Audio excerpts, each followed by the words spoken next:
Baik teman-teman, yang pertama yang akan saya jelaskan yaitu terkait hakikat strategi pembelajaran. Nah, strategi pembelajaran itu pada hakikatnya terdiri atas seluruh komponen materi pembelajaran dan prosedur atau juga tahapan kegiatan belajar yang digunakan guru dalam rangka membantu peserta didik mencapai tujuan pembelajaran tertentu. Arah pencapaian strategi adalah tujuan. Dengan demikian, langkah-langkah pembelajaran, pemanfaatan berbagai fasilitas dan sumber belajar, semuanya itu diarahkan dalam upaya pencapaian tujuan. Oleh karena itu, sebelum menentukan strategi perlu dirumuskan tujuan yang jelas yang dapat diukur keberhasilannya. Sebab tujuan adalah hal yang paling penting dalam implementasi suatu strategi. Jadi dapat disimpulkan bahwa strategi pembelajaran ini merupakan suatu hal yang penting yang harus diprogramkan oleh seorang guru atau seorang tenaga pendidik, di mana peran strategi ini merupakan hal pokok di dalam proses belajar mengajar. Tanpa strategi pembelajaran yang baik, maka otomatis tujuan di dalam pembelajaran juga akan membuahkan hasil yang kurang baik.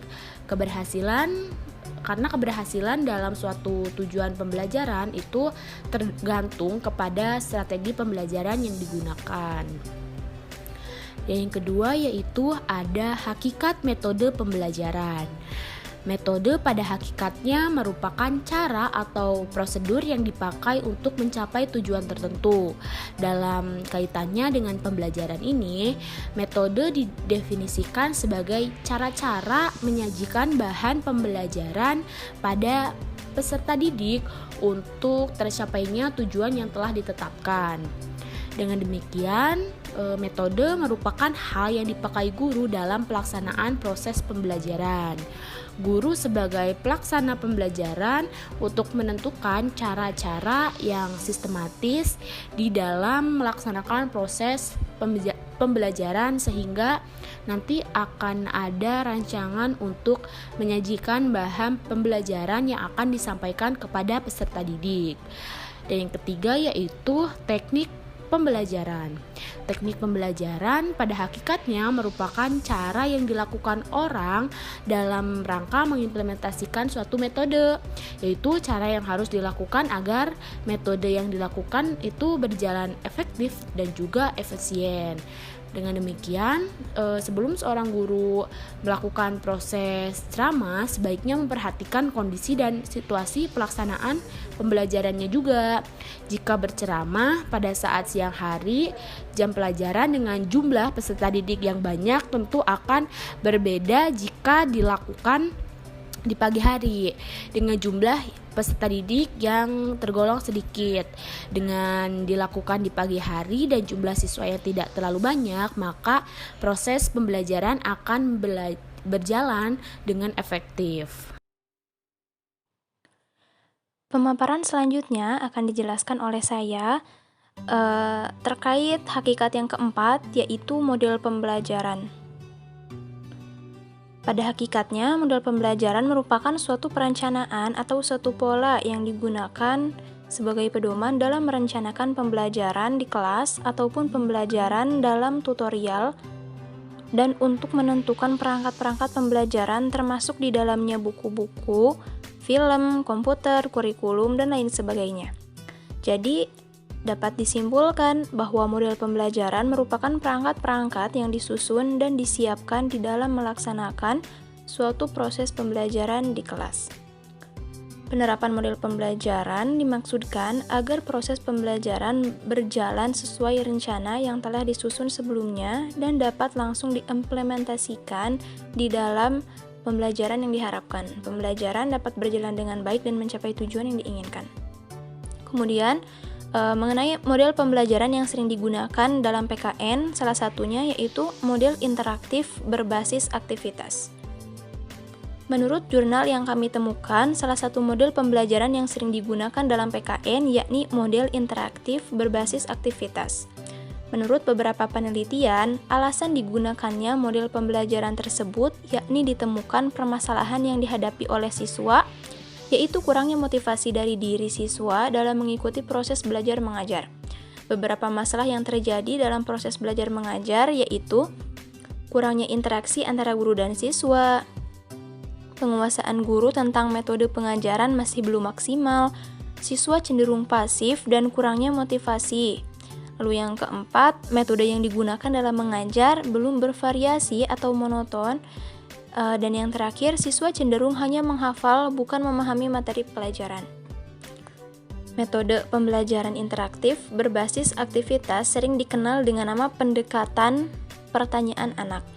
Metode ini dirancang agar siswa akan bertanya dan kemudian menemukan jawaban pertanyaan mereka sendiri.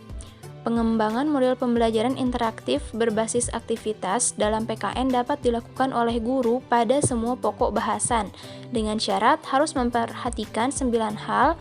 Adapun 9 hal tersebut yaitu 1. Faktor minat dan perhatian, 2. Faktor motivasi, kemudian faktor latar atau konteks, kemudian faktor perbedaan individu, yang kelima faktor sosialisasi, yang keenam faktor belajar sambil bermain, lalu faktor belajar sambil bekerja, faktor inquiry, dan yang terakhir faktor memecahkan masalah. Adapun prinsip menurut Slavin Robert 2009, kegiatan pembelajaran interaktif berbasis aktivitas didasarkan pada 4 prinsip.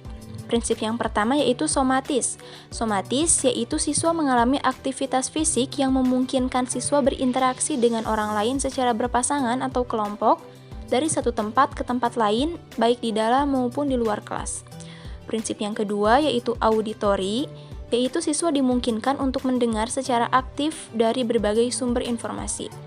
Kemudian yang ketiga, prinsip visual, yaitu siswa dimungkinkan untuk melakukan pengamatan gambar atau lingkungan sekitar. Dan prinsip yang terakhir yakni intelektual, yaitu siswa dimungkinkan untuk melakukan proses tanya jawab terhadap lingkungan belajarnya. Pembelajaran berbasis aktivitas memiliki karakteristik umum dalam pelaksanaan pembelajaran oleh guru baik di dalam kelas maupun di luar kelas. Selanjutnya adalah karakteristik.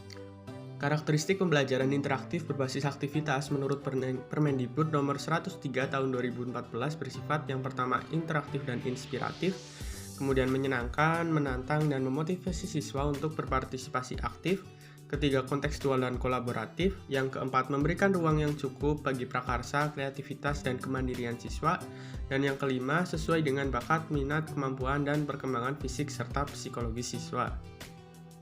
Kemudian selanjutnya adalah tujuan. Tujuan pembelajaran interaktif berbasis aktivitas menurut Harlan tahun 2010 adalah sebagai berikut. Yang pertama, meningkatkan partisipasi aktif siswa dalam pembelajaran. Kedua, meningkatkan pemahaman sosial antara siswa dengan lingkungan sekitar. Yang ketiga, mendorong siswa untuk dapat menemukan dan menyelidiki sendiri konsep yang dipelajari sehingga mudah diingat oleh peserta didik. Yang keempat, membantu siswa membentuk cara kerjasama yang efektif, saling membagi informasi, serta mendengar dan menggunakan ide-ide orang lain. Dan yang terakhir, melatih siswa belajar berpikir analitis dan mencoba memecahkan masalah yang dihadapi sendiri. Kemudian selanjutnya ada tahap pelaksanaan. Yang pertama ada perencanaan. Rencana pembelajaran itu antara lain meliputi mengadakan tanya jawab dan diskusi tentang materi yang akan dibahas, misalnya kenampakan alam, sosial budaya dari negara-negara tetangga. Siswa berdiskusi dan melakukan tanya jawab tentang kenampakan alam dan sosial negara-negara tetangga. Kemudian yang tahap pelaksanaan antara lain guru menjelaskan konsep kenampakan alam, guru memimpin dan membimbing diskusi kelompok, menarik kesimpulan dari pelaksanaan diskusi, dan guru membimbing siswa dalam mengerjakan dan membahas LKS untuk mengukur kemampuan siswa dalam menerima pelajaran. Dalam rangka meningkatkan kualitas proses belajar mengajar dan hasil pembelajaran dengan pembelajaran interaktif berbasis aktivitas menurut Harlan tahun 2010, yang pertama, siswa aktif dalam kegiatan belajar karena berpikir dan menggunakan kemampuan untuk menemukan hasil akhir. Selanjutnya, siswa memahami bahan pelajaran dengan baik karena mengalami sendiri proses menemukannya. Yang ketiga, siswa menemukan sendiri konsep, prinsip, atau teori yang dapat menimbulkan rasa puas. Yang keempat, siswa memperoleh pengetahuan dengan metode penemuan akan lebih mampu mentransfer pengetahuannya kepada berbagai konteks. Dan yang terakhir, melatih siswa untuk lebih banyak belajar mandiri dan bertanggung jawab. Mungkin cukup sekian presentasi dari kelompok kami, kurang lebihnya mohon maaf. Wassalamualaikum warahmatullahi wabarakatuh.